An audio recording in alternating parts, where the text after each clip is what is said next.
বন্ধুরা, দীর্ঘ শীত শেষে উপস্থিত হয়েছে আমাদের অন্যতম প্রিয় উৎসব বসন্ত পঞ্চমী বা সরস্বতী পুজো। দেবী সরস্বতী আমাদের কাছে বিদ্যার দেবী, সাধনার দেবী ও জ্ঞানের দেবী। আমাদের কাছে অর্থাৎ শাক্ত হিন্দুদের কাছে তিনি হলেন দেবী দুর্গা ও মহাদেবের কন্যা। কিন্তু বন্ধুরা, প্রাচীন শাস্ত্র বলছে অন্য কথা। এমনকি দেবী পার্বতী বা মা লক্ষ্মীর বহু আগে থেকেই স্বমহিমায় বিরাজমান দেবী সরস্বতী।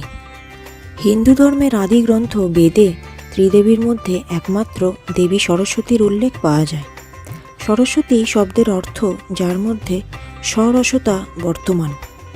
বৈদিক যুগে সরস্বতী বলতে সাদা পোশাক পরিহিতা হংসে বিরাজমান কোনো নারী মূর্তি নয়, বরং সরস্বতী নদীকে বোঝানো হতো।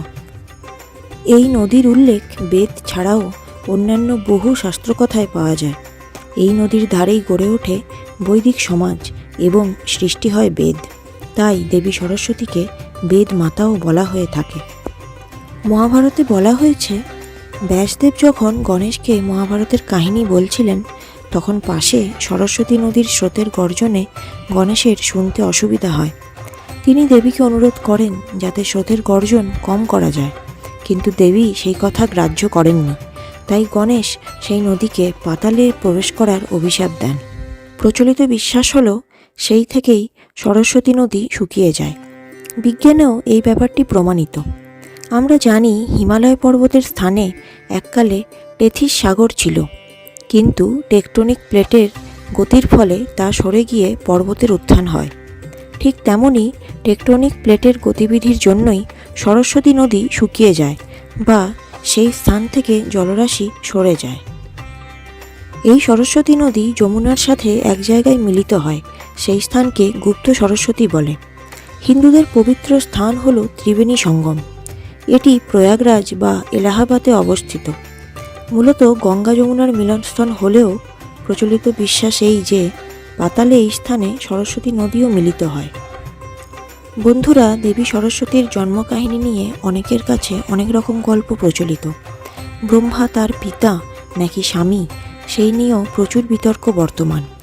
কিন্তু যদি সঠিকভাবে চিন্তা করা যায় তাহলে আপনি নিজেই ঠিক ভুল, উচিত অনুচিত বুঝে নিতে পারবেন। সরস্বতীর জন্ম বৃত্তান্তগুলির মধ্যে পুরাণ অনুসারে দুটি কাহিনীর কথা উল্লেখ করা যায়। প্রথম কাহিনী অনুসারে ব্রহ্মা হলেন সৃষ্টিকর্তা এবং তিনি এই জগৎ সংসারের নির্মাণ করেন। ক্রমে নিজের মধ্যে থাকা সকল ভালো গুণগুলিকে একত্রিত করে তিনি একটি নারীর সৃষ্টি করেন এবং সেই হলেন দেবী সরস্বতী। ব্রহ্মার মুখ থেকে তার সৃষ্টি হয়। বিশ্বব্রহ্মাণ্ডকে কিভাবে আরও সুন্দর করে তোলা যায় সেসব ব্যাপারে দেবী সরস্বতী সঙ্গীর মতো ব্রহ্মাকে সাহায্য করতেন। সকল শব্দ ও ভাষার উৎপত্তি হয় দেবী সরস্বতীর থেকে, তাই ব্রহ্মা তাকে বাগদেবী নামে ভূষিত করেন। দ্বিতীয় কাহিনী অনুসারে বিষ্ণুর নাভি থেকেই ব্রহ্মার সৃষ্টি এবং পুরুষরূপী বিষ্ণুকে মাতা প্রকৃতি পরিবেষ্টিত করলে তার থেকেই ত্রিদেবী তথা তিনটি নারী শক্তির সৃষ্টি হয়: দেবী লক্ষ্মী, দেবী সরস্বতী এবং দেবী শক্তি বা দুর্গা। একাধিক জায়গায় ভিন্ন ভিন্ন বর্ণনা ও ভাষার সঠিক ভাব বুঝে উঠতে না পারায় অনেক ক্ষেত্রেই অস্পষ্ট ভাবনা রয়ে যায়। বর্তমানে সামাজিকভাবে প্রচলিত ধারণার বাইরে চিন্তা করতে পারলেই আমরা সেই সব শাস্ত্রকথা ও তার উদ্দেশ্য সম্পর্কে অবগত হতে পারব। আশা করি বাগদেবীর আরাধনার এই সুন্দর মুহূর্তে নতুন কিছু আলোচনা করতে পেরেছি। ভিডিওটি ভালো লাগলে লাইক করবেন, শেয়ার করবেন ও আপনার মূল্যবান মতামত দেবেন।